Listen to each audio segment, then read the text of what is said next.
Welcome to Lore Legends, a subset of lore episodes that explore the strange tales we whisper in the dark, even if they can't always be proven by the history books.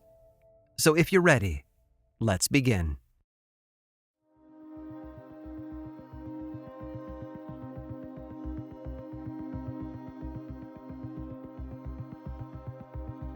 It's one of the few things we all have in common. All of us need food.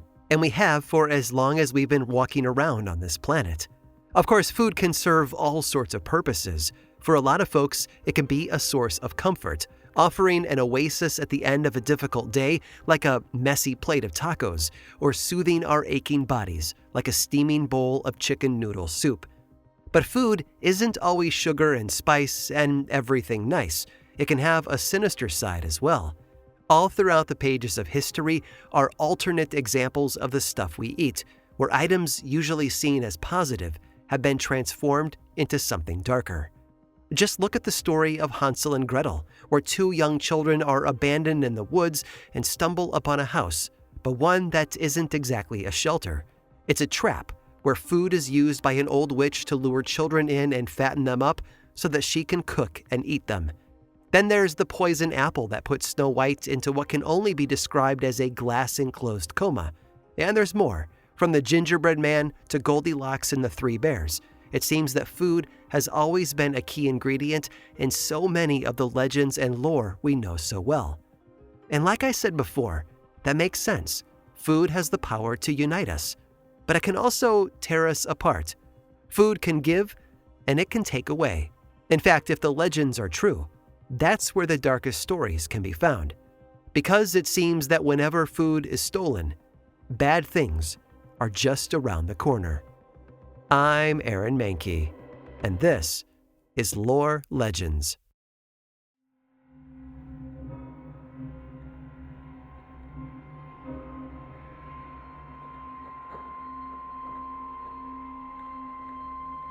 As I said earlier, eating is a necessary part of life. For many, food is associated with positive thoughts and experiences.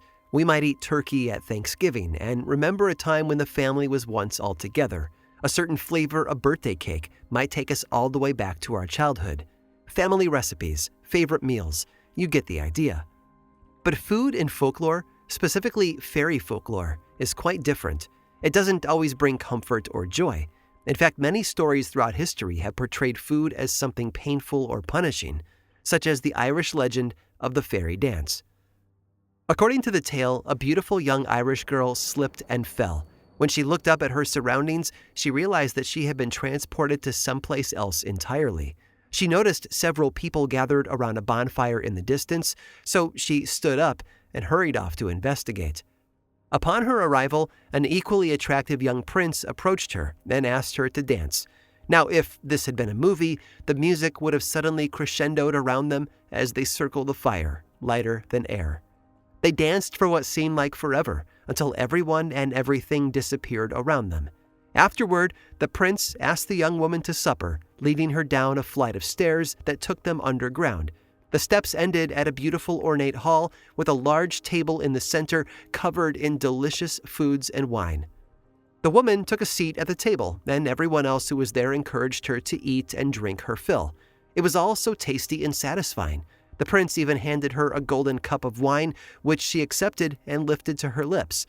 But just as she was about to take a sip, a man walked by and whispered in her ear, "Eat no food and drink no wine, or you will never reach your home again." The girl immediately placed the cup back on the table, watching as her host's demeanor shifted around her. Their party attitudes quickly curdled as one man stood up, furious, and told her that anyone who joined them had no choice but to drink with them. As they tried to force the wine down her throat, a red-headed man grabbed her hand and quickly pulled her out of the banquet hall. Then, he gave her a sprig of ivy, telling her that she would be safe as long as she held onto it. After that, the girl ran, the sounds of pursuit growing closer behind her. But she didn't look back. She kept running and running until she finally made it home, and then barred the door shut before her assailants could capture her. Unsurprisingly, though, at least to any woman who exists or has existed at any point in history, these men refused to accept no as an answer. They told her that they would dance outside her home until she finally caved in and joined them. But she held tightly onto that ivy, and the partiers were never able to bother her again. Unfortunately, not all stories about stolen maidens end quite so happily. Take, for example, the tale of a man named Mr. Noy. He was from the civil parish of St. Burian in Cornwall. There was, in fact, a William Noy who lived there, according to our research, during the late 16th and early 17th centuries. He served as an English jurist and eventually attorney general. But whether this tale concerns that real guy is up for debate. The way it's told, a first name is never given.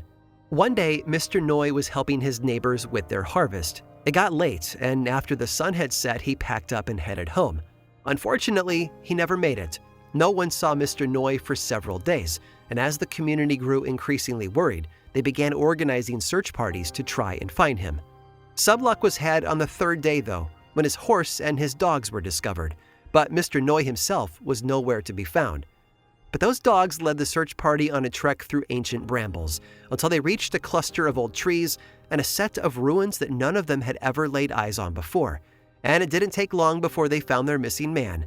Mr. Noy was there, among the brambles, where he'd been sleeping for 3 whole days. When they woke him, he was unaware of how long he'd been dozing. He didn't believe his neighbors when they told him that he had been out for so long, at least not until he saw that the harvest was completed. But his recollection of how he got there was even more incredible. He told them that he had gotten lost on his way home and that his horse had been insistent on taking him in a different direction. At some point, he caught the sound of music in the distance, so he tethered his horse and walked toward it until he came upon a party in the woods. There he witnessed a gathering of hundreds, eating, drinking, and dancing merrily. But one detail stood out. Mr. Noy said that the people there were much smaller than him. Too small to be normal humans, he said. Only one person was of average size, a woman playing the part of a damsel. As he got closer, he recognized the woman. It was a farmer's daughter named Grace Hutchins. She and Mr. Noy had been in a relationship together until her untimely death several years earlier. As it turned out, Grace wasn't really gone after all. She now lived among the fairies. When he tried to kiss her, she stopped him, warning him that touching her or eating or drinking anything at the party would curse him to the same fate as hers. It seems that she had eaten a plum from a beautiful garden that had caused her to faint, and when she woke up, she was surrounded by fairy folk who kept her as a servant. Hoping to rescue her and bring her home, Mr. Noy tried to scare the fairies away by using an inside-out glove, which sounds odd, I know, but it's a fairly common fairy repellent in a lot of the old stories. And for him, it worked, causing them all to disappear. Sadly, though, they took Grace with them when they did, and then someone knocked him over the head. After being found and revived by his neighbors, Mr. Noy refused to speak about anything else after that. At night, he would venture back to the moors, hoping to see his lost love again, and yet she never reappeared. Soon, his farm died out, he no longer hunted wild game, and he died before the next harvest. At least, that's what some people think. Others, however, believe that he found what he was looking for and disappeared one last time to live among the fairies.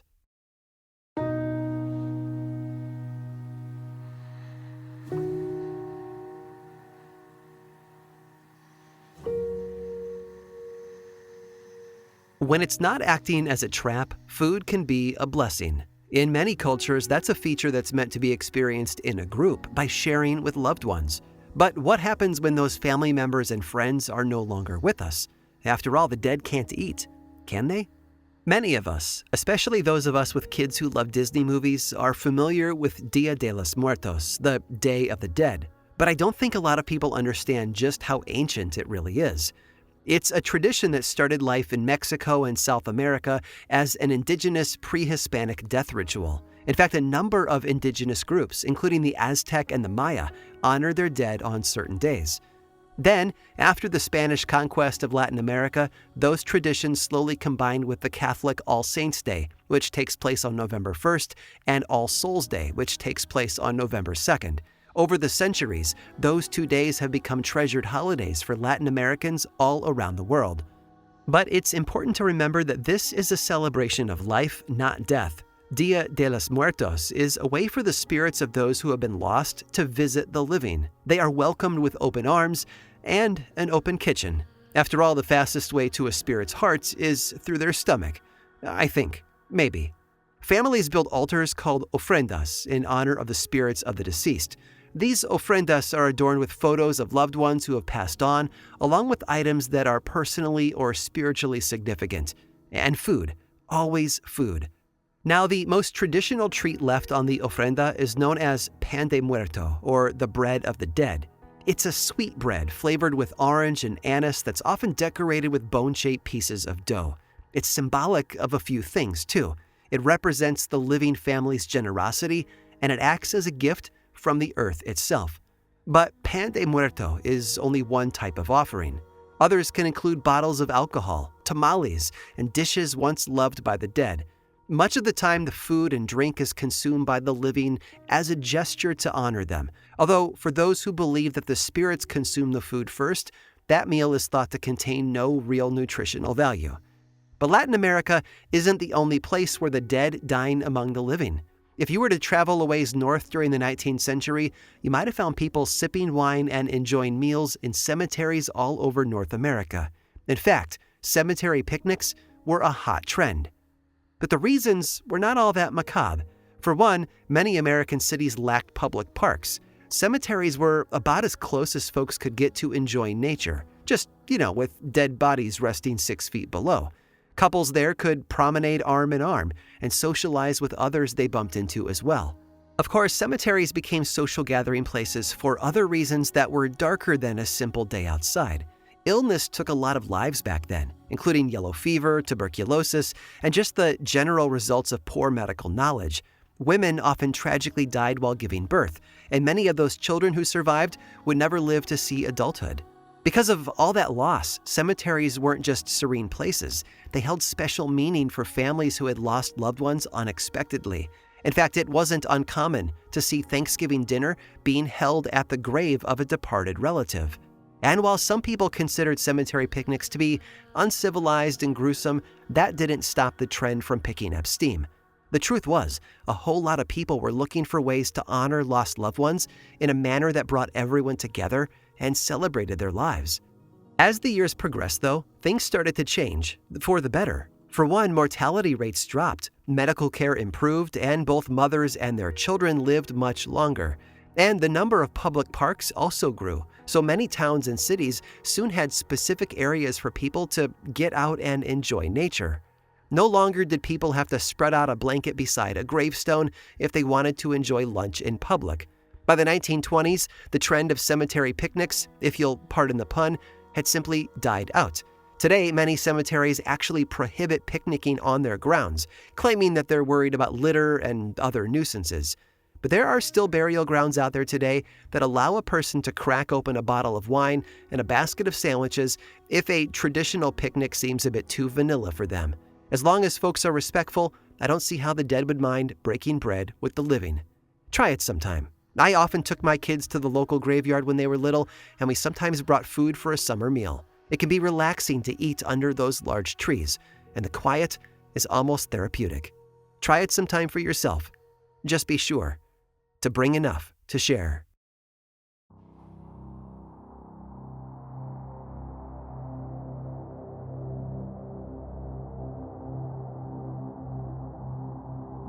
Most of these traditions make sense. Food as a magical meal that traps or lures a victim into danger still fits the practical aspect of eating.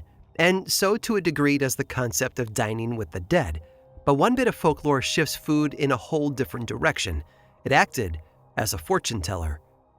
Food was part of many rituals, including one that would reveal the identity of a person's future spouse. This ceremony was practiced all across the British Isles and the United States, although for the latter it mainly showed up in the rural South and Appalachia. It was called a dumb supper. Now, sadly, when these events were created around the 16th century, the concept of ableist language was not yet understood. Dumb in this context meant silent, not stupid, but the word is problematic regardless of how it's used. They were called dumb suppers because they were meant to be carried out in complete silence. To make an event like this possible, people had to find a venue that was devoid of interruptions. Oftentimes, this would be an abandoned house or some other empty building where participants could gather without being disturbed. A good example was documented in a 1959 article in the journal Midwest Folklore. In it, a pair of teenage girls in Kentucky tried their hands at a dumb supper, and silence was only part of the recipe. For such a meal to be a success, the girls, and I quote, prepared a supper backwards in every aspect. The tables were set as wrongly as possible, the chairs were turned backwards, the meal was to be served dessert first. And you can kind of think of these events as sort of a dinner party meets magical ritual. The moment someone spoke at all, just one syllable even, the whole thing would fall apart. According to that article, when everything was prepared exactly right, then at midnight the spirits of the husbands-to-be walk through the door or even arrive in person. Now, in America, preparing a dumb supper backwards was quite common, typically at Halloween, but methods varied elsewhere around the world. For example, in Britain, the meal was prepared with a single cake. It was known, unsurprisingly, as a dumb cake, and it could be served at Halloween, St. Agnes Eve, Midsummer's Eve, or even Christmas Eve. The idea behind the single cake was similar to the supper, but instead of putting on a whole meal, it was scaled back quite a bit. 2 young girls would fast the entire day in total silence, and if they succeeded, they would then start to make the cake. Each of them were responsible for adding ingredients too, like a team effort of sorts. In fact, every step of the process had to be carried out in equal measure by both of them, from mixing to baking and even removing it from the oven. Then it had to be cut into 2 identical halves, with each girl carrying it backwards to their bedrooms. Then they would eat the cake and go to sleep. If they pulled it off successfully, the girls would dream that night of their future husbands. Now, in some places, it was believed that the future spouse did not appear in a dream. Instead, they showed up at the front door in the middle of the night. The other regions held that the object of one's affection would turn the cake over while it was still baking in the oven or carve their initials into its surface. These dumb cakes eventually proved so popular, they even started attracting critics. Publications soon started to rail against them, with claims that the fickle food was foolish and evil. Sadly, dumb cakes also proved deadly every now and then, if the people baking them were not careful about what they added into the mix. 3 young servant girls in England back in 1813 made the grave mistake of including a poisonous plant when they made their dumb cake. We're not sure what led them to make such a terrible decision, but the reason doesn't really matter at this point. The girls ate the cake and not long after began screaming and retching in their beds. The owners of the estate where they worked ran to their rooms to see what was the matter and found the girls in excruciating pain. One died shortly after ingesting the cake, while the 2 others barely survived. Americans, on the other hand, didn't place much emphasis on the cake itself. To them, how the table was set made all the difference, but performing each task backwards was only half the equation. Some people were so committed to the act of preparing a dumb meal, a meal, mind you, that they would often never eat, that they did so with their arms behind their backs. Now, the dumb supper was not all about romance. Sure, a future partner or lover might appear in one's dream or even in a mirror's reflection, but that wasn't all that might be revealed after its completion. It could also give insight into one's death, and a great example of this use took place one night long ago in Missouri. According to the legend, 2 young women had prepared a dumb supper of their own to get a glimpse at their future spouses. They had met inside an abandoned house with everything they needed and worked to make sure that everything was just right. Hours later, at midnight, a terrible wind blew open the front door of the house. A man carrying a knife entered, followed by an empty coffin that seemed to move with a mind of its own. Suddenly, the man dropped the knife, and so one of the girls picked it up and placed it inside the pocket of her apron. The mysterious man then sat beside her, while the coffin parked itself beside the other girl. And this vision seemed to have served as an omen of things to come. Several years later, the one who had been closest to the coffin died without ever marrying, and the woman who had picked up the knife eventually married the man who had dropped it. As the story goes, one day, many months after their wedding, the woman was going through the trunk full of her old things when she happened across that knife. She presented it to her husband, who remembered the night he lost it. Without warning, he snatched it from her hand and then stabbed her in the throat and chest, killing her instantly.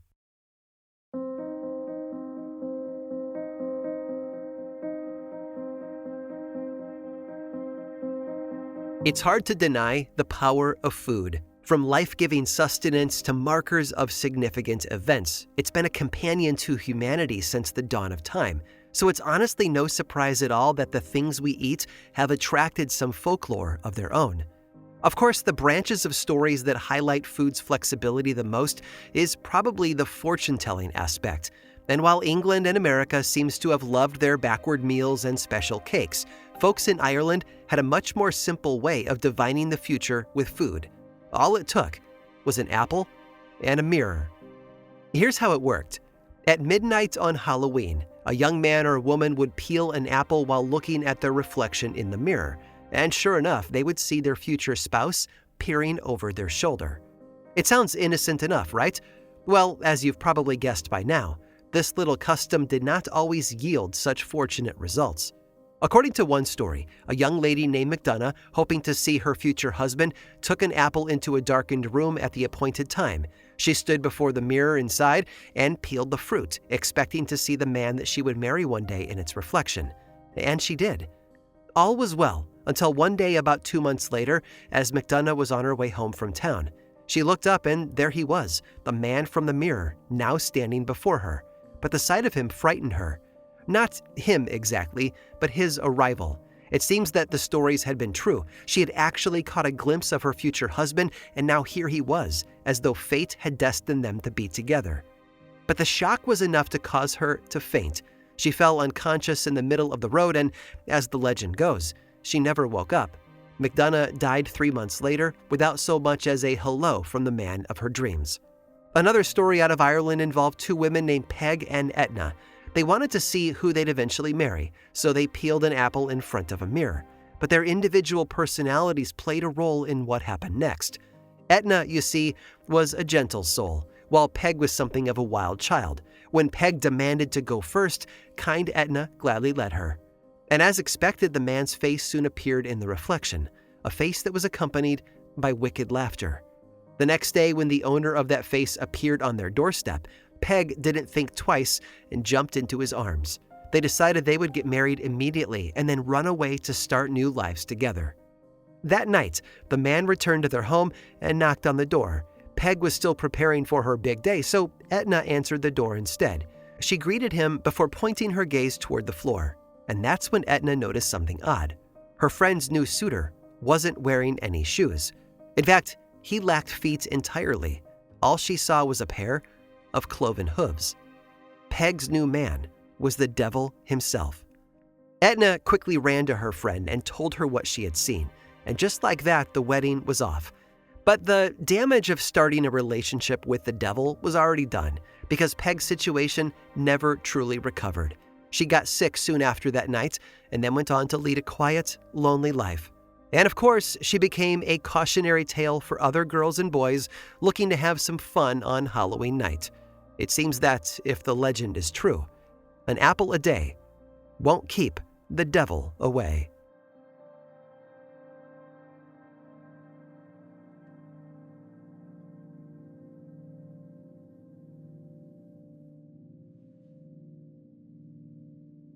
Food and folklore. They go together like peanut butter and chocolate, or arsenic and lace. Throughout history, cultures around the world have paired their favorite meals with specific rituals, cooking up some amazing stories in the process.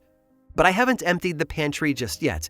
I've got one more helping of folklore on the table that I think you're going to enjoy. Stick around through this brief sponsor break to hear all about it.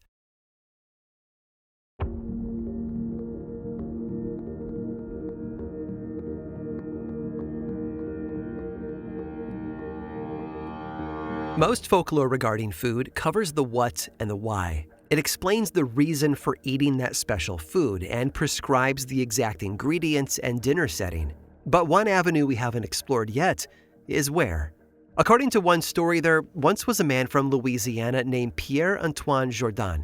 He wanted nothing more than a beautiful place to live in with his family, so he bought a house around 1788 that needed a lot of work and slowly turned it into a home. This shell of a dwelling eventually became Jourdan's own palace and the one possession he valued above all others. Unfortunately, he also had a terrible gambling addiction, and those urges were too strong to fight. He wound up losing his prized home in a poker game in 1814. Unwilling to part ways with his beloved house, Pierre instead took his own life within its walls. Over time, the building passed through numerous hands until 2001, when it became a restaurant named Muriel's Jackson Square. But Muriel's was no ordinary restaurant. The owners wanted to do something special with the second floor, the same floor where Pierre Jourdan had ended his life hundreds of years earlier. They turned it into a seance lounge. This room is lined with comfortable couches and bathed in a glow of atmospheric lighting. It's a place where visitors can feel a little closer to the restaurant's guest of honor, Mr. Pierre Jourdan himself.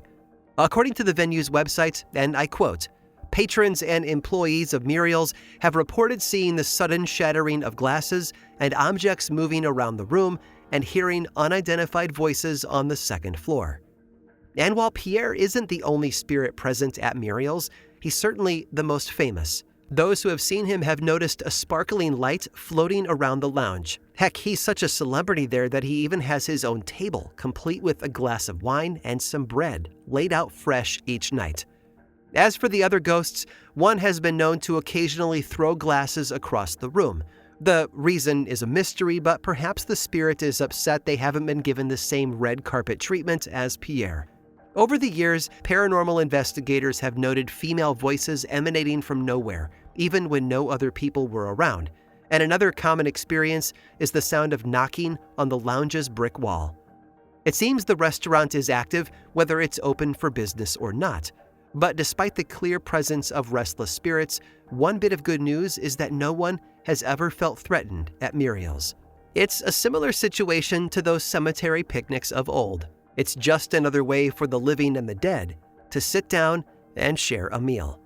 Oh, and for the brave few of you who might be interested in dining with Pierre's ghost, his table is apparently available for a small fee. Just make sure you wait for him to finish before you sit down.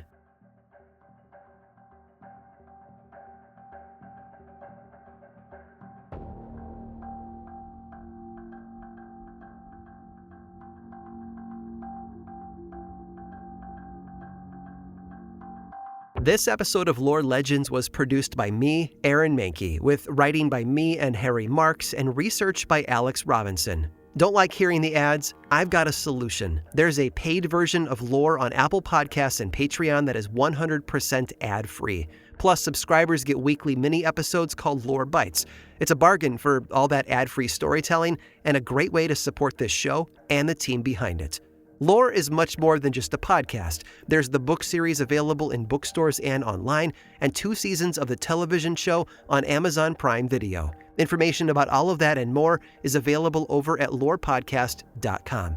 And you can also follow this show on Threads, Instagram, Facebook, and YouTube. Just search for Lore Podcast, all one word, and then click that follow button. And when you do, say hi. I like it when people say hi. And as always, thanks for listening.